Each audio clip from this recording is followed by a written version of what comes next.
Hello students, तो आज हम लोग आ गए हैं बिजनेस स्टडीज के फर्स्ट चैप्टर के सेकंड पार्ट में। तो फर्स्ट पार्ट में हमने देखे थे वो 10 क्वेश्चन। 10 क्वेश्चन क्या थे? बेसिकली इसी चैप्टर के सब टॉपिक्स थे। ठीक है, तो फर्स्ट से लेके 10 तक सारे सब टॉपिक्स थे। मैंने बताया था फर्स्ट पार्ट में कि हम लोग एक एक करके, मतलब बेसिकली 3 सब टॉपिक्स एक पार्ट में, आगे के 3-4 सब टॉपिक्स दूसरे पार्ट में, ऐसे हम लोग कवर करेंगे सारे कॉन्सेप्ट्स को विथ नोट्स। तो ये आपको ज्यादा लग रहा होगा मटेरियल, बट ये आपके लिए नोट्स लिखे गए हैं ताकि आपको बड़े बड़े जो पैराग्राफ्स है टेक्स्ट बुक में उसको रेफर ना करना पड़े। आप इतना ही लिखोगे, ये मोर देन इनफ है।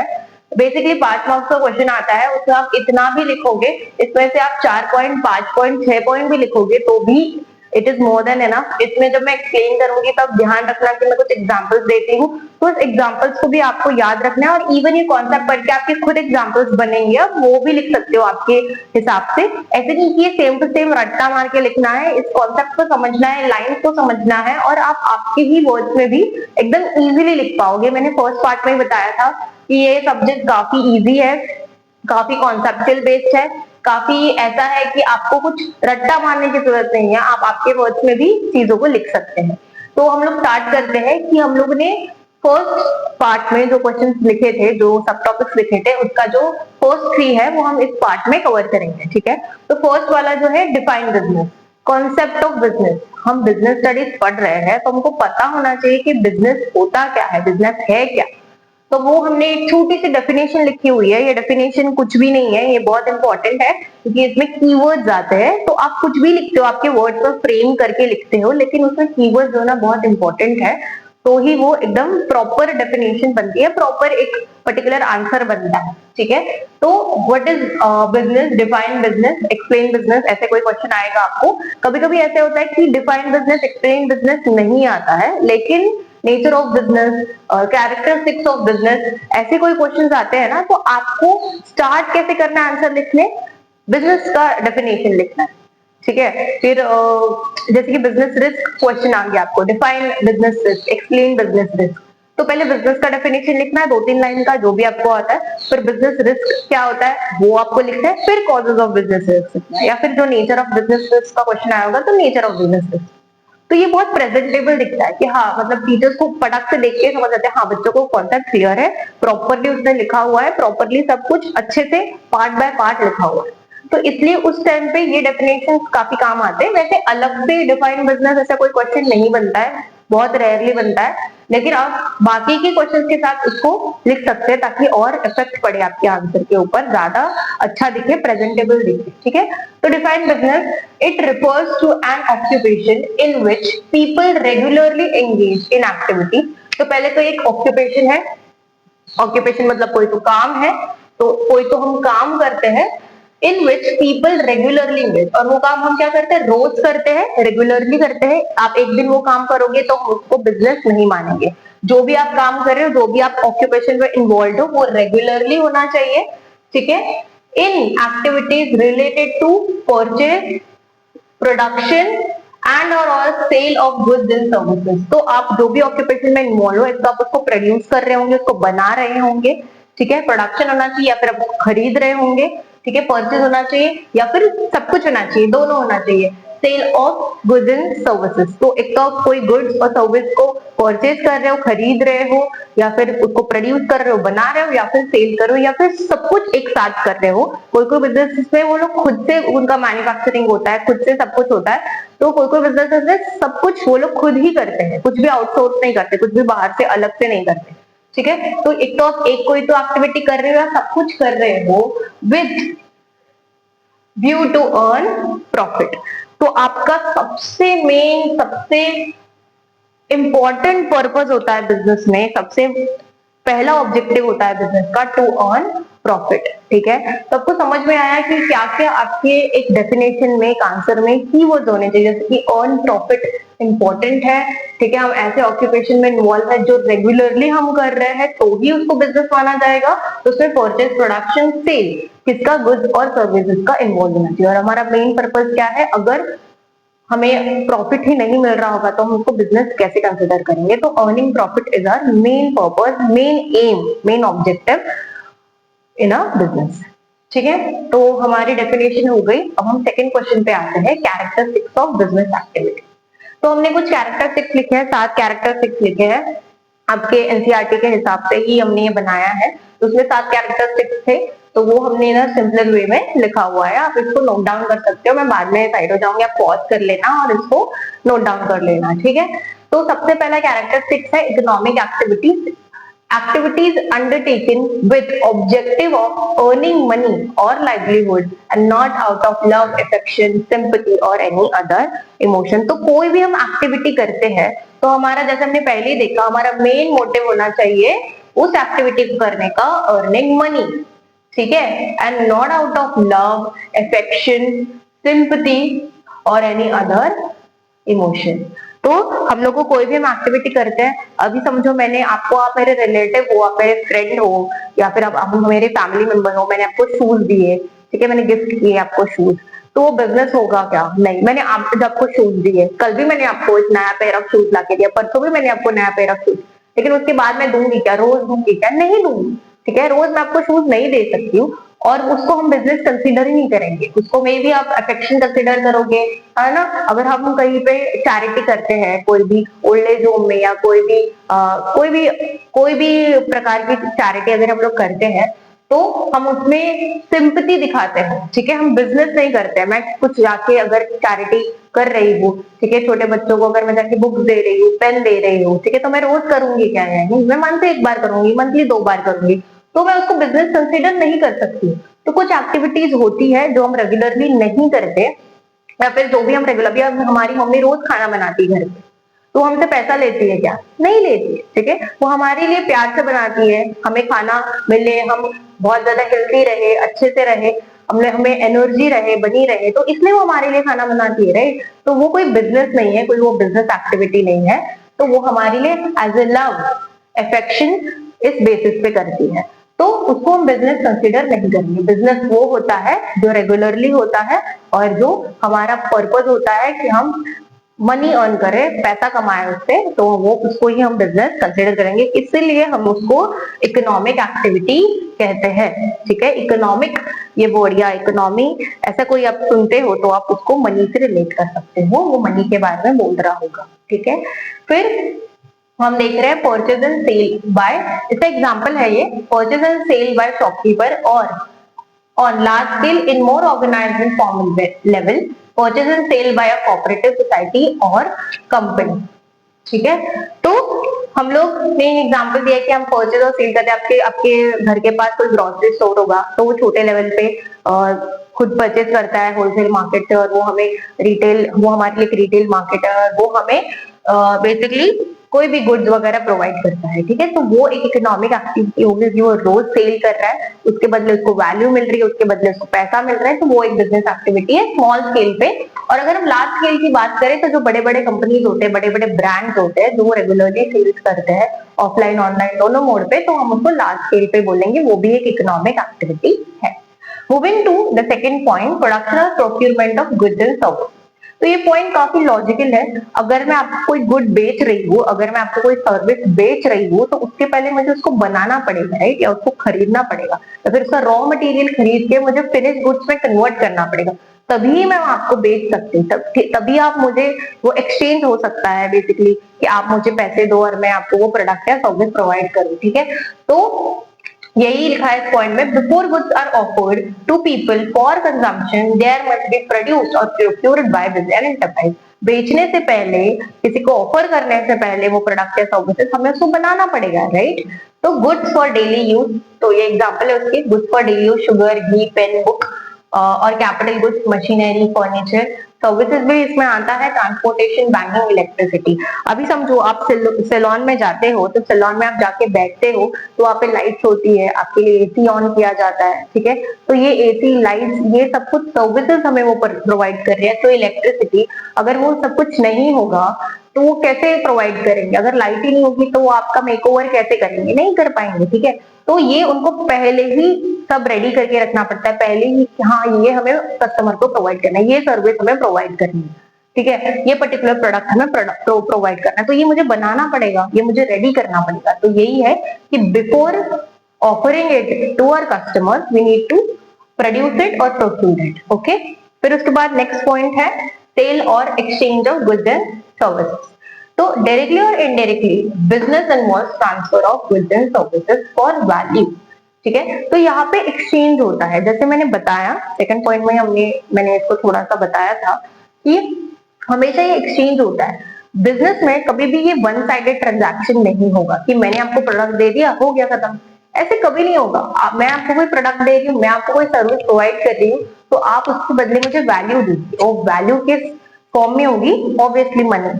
ठीक है, कोई और फॉर्म में नहीं हो सकती है, क्योंकि ये पहले होता था बार्टर सिस्टम, आपको पता होगा, आपने पढ़ा भी होगा आई गेस आपके लोअर क्लासेस में, कि बार्टर सिस्टम था कि कोई भी गुड्स के बेसिस पे, सर्विसेज के बेसिस पे चीजें एक्सचेंज होती थी। जैसे कि मैं आपको शूज दे रही हूँ तो आप मुझे राइस दोगे, मुझे राइस चाहिए तो मैं आपसे राइस लूंगी, आपको शूज चाहिए तो आप मुझसे शूज लोगे।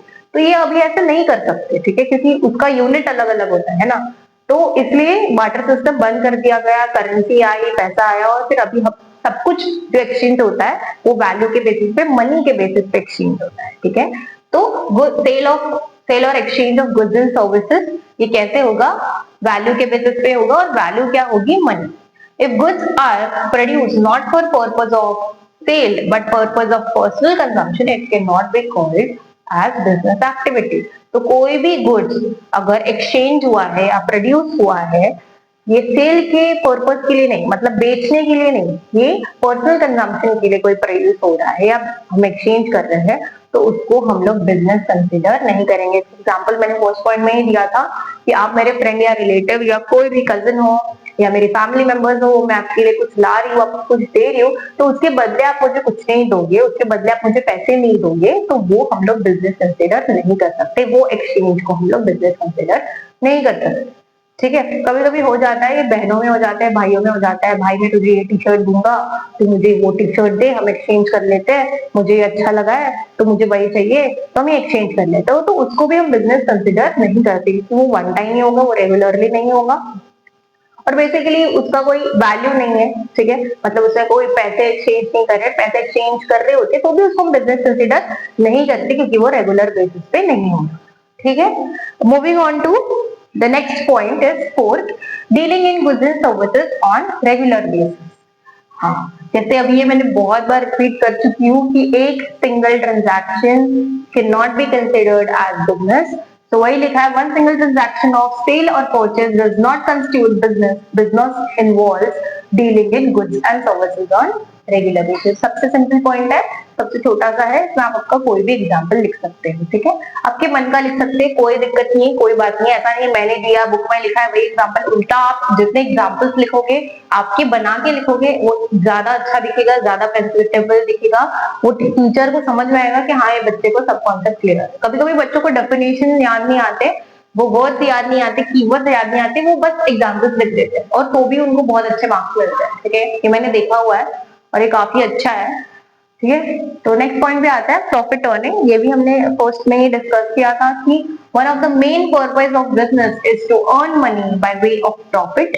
No business can survive for long without profit. हाँ, तो अगर कोई बिजनेस प्रॉफिट ही नहीं कमा रहा, समझो मैंने ग्रोसरी स्टोर ओपन कर दी, ठीक है, अभी तो बहुत सारे ग्रोसरी स्टोर में लिखा हुआ होता है कि उधार बंद है, या फिर customer is a king and king never bargains and all, ऐसा कुछ तो लिखा हुआ होता है कि वो लोग उधार वगैरह नहीं देते। बट फॉर एग्जाम्पल आप मेरे फ्रेंड हो, आप मेरे कोई कजिन हो या कोई फैमिली मेंबर हो, तो मैंने आपको बोला ठीक है आप ये लेके जाओ, आप जो भी लेने आते हो, हाँ ठीक है लेके जाओ, पैसे नहीं है ठीक है लेके जाओ।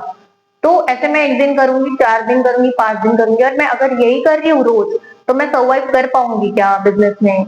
नहीं कर पाऊंगी, बट ऑब्वियस नहीं कर पाऊंगी, राइट। तो इसीलिए उसको हम बिजनेस कंसिडर नहीं करेंगे। कोई ऐसा हम लोग बिजनेस कर रहे हैं कि जिसके वजह से ये रेगुलरली हम प्रॉफिट नहीं अर्न कर पा रहे हैं, या फिर हम रोज उधार दे रहे हैं, प्रॉफिट उसके वजह से अर्न नहीं हो पा रहा है, तो हम उसको बिजनेस कंसिडर नहीं करेंगे। और कर भी रहे हैं, ये मेरा बिजनेस है भी, मैं बोल रही हूँ, तो मैं लॉन्ग टर्म तक सरवाइव नहीं कर पाऊंगी। अगर मुझे प्रॉफिट ही नहीं मिल रहा है तो मैं कैसे सरवाइव कर पाऊंगी लॉन्ग टर्म तक, राइट। तो इसलिए अगर हम रेगुलरली प्रॉफिट अर्न नहीं कर रहे हैं, या फिर बहुत टाइम तक प्रॉफिट अर्न नहीं कर रहे, पॉइंट के बाद वो हम उस मार्केट में सरवाइव नहीं कर पाते, हम लॉसेस में हैं, तो हम कैसे आगे बढ़ पाएंगे, राइट। तो हम सर्वाइव नहीं कर पाते। Therefore, businessmen make all possible efforts to maximize profit by increasing the value of sales और reducing cost। इसलिए आपने देखा होगा जो भी बिजनेसमैन होते हैं लार्ज स्केल पे काम कर रहे हैं, स्मॉल स्केल पे, मीडियम स्केल पे काम कर रहे हैं, वो सारे अपने एफर्ट्स लगा देते हैं, जो भी जरूरत है सब एफर्ट्स लगा देते हैं ताकि उनका जो प्रॉफिट है वो मैक्सिमाइज हो सके, प्रॉफिट बढ़ सके। अगर प्रॉफिट बढ़ नहीं पा रहा है तो वो लोग ट्राई करते हैं कि जो उनका कॉस्ट है, कॉस्ट इंकर हो रहा है जो भी प्रोडक्शन के लिए या सर्विस प्रोवाइडिंग के लिए, उसको मिनिमाइज करने की या रिड्यूस करने की कोशिश करते हैं ताकि उनका जो प्रॉफिट आ रहा है, उनका जो इनकम आ रहा है वो मैक्सिमाइज हो सके, वो बढ़ सके। ठीक है। देन लास्ट है एलिमेंट्स ऑफ रिस्क। ठीक है, ये बहुत सिंपल है, बहुत इंपॉर्टेंट है। Risk is the uncertain associated with the exposure of loss. तो सॉरी मैंने ये मिस कर दिया क्या? हाँ, 6 पॉइंट है uncertainty of return. It is not certain that when amount of profit will be earned. Also, there is always a possibility of losses being incurred, despite the best efforts put into the business. तो uncertainty of return क्या है basically, कि हमें पता नहीं कि हमेशा profit होगा ही होगा। मैंने कोई बिजनेस स्टार्ट किया तो मैं पक्का बोल सकती हूँ क्या 100% कि नहीं मुझे प्रॉफिट होगा ही होगा, कुछ भी हो जाए, कुछ भी चेंजेस हो जाए मार्केट में, कुछ भी आ जाए, कुछ भी नया हो, कुछ भी हो, लेकिन नहीं मुझे प्रॉफिट होगा ही, 100% प्रॉफिट होगा। जितना मैंने डिसाइड किया, जितना मैंने सोच के रखा है उतना ही प्रॉफिट होगा। ऐसे होता है क्या? ऐसा बिल्कुल भी नहीं होता है। बहुत सारी चीजें होती है जो हम रिस्क में देखेंगे नीचे, उसकी वजह से मे भी प्रॉफिट हमारा कम आए, ज्यादा आए, फ्लक्चुएट हो, कभी कभी आए ही ना, कभी कभी बहुत ज्यादा है, ऐसे होता रहता है। इसीलिए हम उसको अनसर्टन बोलते हैं। ये काफी अनसर्टन है कि जो हमारा प्रॉफिट है वो कभी आ सकता है, कभी नहीं आ सकता, कभी कम आ सकता है, कभी ज्यादा आ सकता है। ठीक है, और कभी कभी तो ऐसे पॉसिबिलिटीज होती है कि हम लॉसेस भी इंकर करते हैं। तो इसीलिए बिजनेसमैन बहुत ज्यादा ध्यान देते हैं इस चीज पे कि हमें लॉसेस तक ना आना पड़े और हम लोग कुछ ना कुछ करके प्रॉफिट्स को बनाए रखें। ठीक है, तो कोई भी, लेकिन बहुत बार ऐसा होता है कि बिजनेसमैन कितने भी एफर्ट्स लगा ले बट कहीं ना कुछ इशू हो जाता है, उसकी वजह से वो लॉसेस में आ जाते हैं। ठीक है, फिर लास्ट पॉइंट है element of risk. Risk is the uncertainty associated with the exposure of loss. तो रिस्क भी एक टाइप की अनसर्टेनिटी ही है। ठीक है, और जिसकी वजह से लॉसेस हम बियर करते हैं। Risks are related with the factors like change in customer taste and fashion, change in method of production, increasing competition in the market, fire, theft, accidents, natural calamities। तो रिस्क कोई भी type की हो सकती है। अभी समझो आपने, अभी तो बहुत ऐसे होता है कि ट्रेंड पे चलता है सब कुछ, तो समझो मार्केट में ऐसे ट्रेंड आ रहा है और मेरा तो हम लोग का समझो फैशन, एक फैशन बिजनेस है, तो हम ड्रेसेस क्रिएट करते हैं। ठीक है, साड़ीज वगैरह क्रिएट करते हैं और समझो पर्टिकुलर पैटर्न आया है साड़ी का मार्केट में और वही ट्रेंड में चल रहा है, तो हमारे जो ओल्ड पैटर्न है, ओल्ड डिजाइन है, वो लोग खरीद ही नहीं रहे। ऐसा हम लोगों को, हमारा ये क्या बोलते हैं, हमारा ये हमने ये देखा है। ठीक है, बहुत टाइम से हो रहा है ऐसे, 1 महीना हो गया, 2 महीना हो गया, हमारे जो ओल्ड पैटर्न है वो कोई खरीद ही नहीं रहा है। तो क्या हुआ कि कस्टमर्स के टेस्ट, प्रेफरेंसेस, चॉइसेस चेंज हो रहे हैं, चेंज होने लगा है। उसकी वजह से हमें उनके चॉइसेस और टेस्ट के अकॉर्डिंग हमें हमारे प्रोडक्ट डिजाइन क्रिएट करने पड़ेंगे। ठीक है, तो उसकी वजह से भी बहुत चेंजेस करने पड़ते हैं कि taste and preference of customers. फिर है बहुत बहुत सारी चीजें होती है। फिर नेक्स्ट है हमारा change in method of production. अभी बहुत ज्यादा टेक्नोलॉजीज आ गए, टेक आ गए, हमारे कॉम्पिटिटर्स जो है वो बड़े बड़े टेक यूज कर रहे हैं स्ट्रैटेजीज बिल्ड करने के लिए, नया नया कुछ लाने के लिए, और हम उधर तक नहीं पहुंच पा रहे। तो हम कैसे करेंगे, हम सरवाइव कैसे करेंगे मार्केट में? तो ये भी बहुत इंपॉर्टेंट है कि प्रोडक्शन के जो टेक्निक्स है वो चेंज होती है और हमें उसके साथ चेंज होना पड़ेगा। Increase competition in the market. हम जो बना रहे हैं, हम जो क्रिएट कर रहे हैं, हमारा जो बिजनेस है, वैसे और 4 लोग आ गए हैं मार्केट में, तो लोग उनके पास भी जा रहे हैं। पहले कोई नहीं था तो सब हमारे पास, सारे कस्टमर्स हमारे पास थे, लेकिन अभी और 4 लोग हैं जो सेम काम कर रहे थे, लोग उनके पास भी जा रहे हैं। तो हम उनसे बेटर कैसे कर सकते हैं, हम कैसे मार्केट में बने रह सकते हैं, टिके रह सकते हैं? तो वो भी बहुत इंपॉर्टेंट चीज है, वो भी एक रिस्क के अंडर आती है। फिर ये रिस्क तो बहुत ज्यादा होती है। Fire, theft, accident, natural calamities. तो कभी समझो अनसर्टेनिटी हो गई, कुछ इशू हो गया और आग लग गई, आपका जो भी एरिया है, वेयर हाउस है या प्रोडक्शन हाउस है, जो भी है, वहां पे आग लग गई, चोरी हो गई, ठीक है, कोई एक्सीडेंट हो गया, ठीक है, आप सर्विस प्रोवाइड कर रहे थे, आपका टेम्पो है या जो भी है व्हीकल है, वो उसका एक्सीडेंट हो गया, आपका अंदर का प्रोडक्ट भी खराब हो गया, गाड़ी को भी प्रॉब्लम हो गया, तो ये भी इस टाइप के रिस्क है। तो ये हम लोग प्रोटेक्ट इसको नहीं कर सकते, ठीक है। इसके कितने भी प्रिकॉशंस ले लो, हम इसको पूरी तरीके से ये नहीं कर सकते, अवॉइड नहीं कर सकते। ये हो ही सकता है, ये इसकी पॉसिबिलिटी होती ही है कहीं ना कहीं, ठीक है। कभी कभी बिल्कुल ही नहीं होता है, कभी कभी बहुत ज्यादा हो जाता है, तो ये डिपेंड करता है, ठीक है। आप इसको कितने भी प्रिकॉशंस ले लो, इसके चांसेस होते ही है, इसको 100% हम अवॉइड नहीं कर सकते, ठीक है। तो यही थे सारे कैरेक्टरिस्टिक्स, ये 7 कैरेक्टरिस्टिक्स थे, ये आप नोट डाउन कर लो आपके बुक में, और एक नोट्स का बुक क्रिएट करो ताकि आपको बहुत इजी जाए, पूरे सारे सब्जेक्ट्स और सारे चैप्टर्स बहुत इजी और स्मूथ जाए। ये मैंने बताया था फर्स्ट पार्ट में भी, और कंटिन्यू करेंगे हम लोग नेक्स्ट पार्ट में, नेक्स्ट टॉपिक को। और तब तक के लिए bye bye, take care and keep studying.